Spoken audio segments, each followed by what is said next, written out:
state refers to government programs such as SNAP, WIC, and school meal programs that provide direct subsidies to offset the cost of food for individuals and households, especially children, who lack the money to access food in the market. I know the school, we do the free and reduced lunch. They also have free breakfast, or they have something called grab and go for the kids who might not be able to get there early enough. Yeah, I know a lot of people may use it wrong. Some people may not need it, but so many people do need it. There'd be a lot of hungry people if they took SNAP away. In fact, 1 in 3 kids in West Virginia received SNAP last year.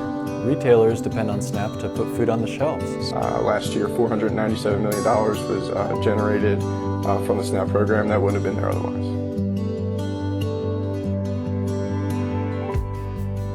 The state, or government, plays one of the largest roles in our food system.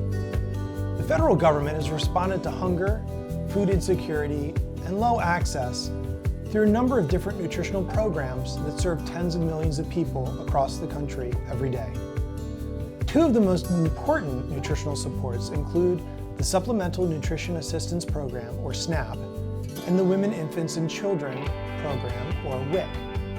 Both of these programs are cash equivalent for low-income families to purchase specific types of food.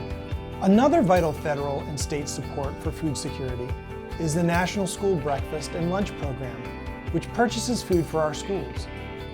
And yet another is the Emergency Food Assistance Program, which supplies food to charitable assistance agencies like food banks, food pantries, and hot meal programs.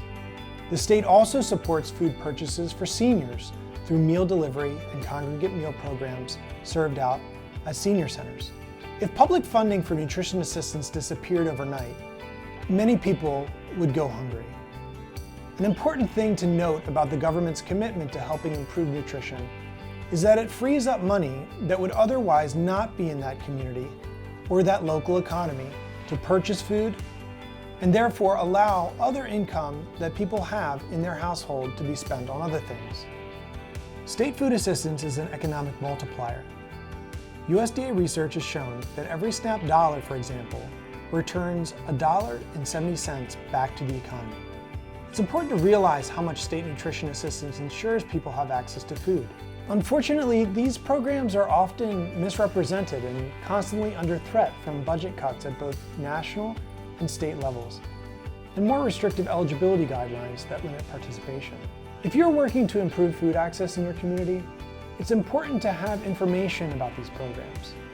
You can't underestimate how important state funding is for both our economy and the people that rely on these benefits to make ends meet. There are efforts underway to protect and enhance these programs, and one of the most effective ways to improve access over the long term is to get involved in that work.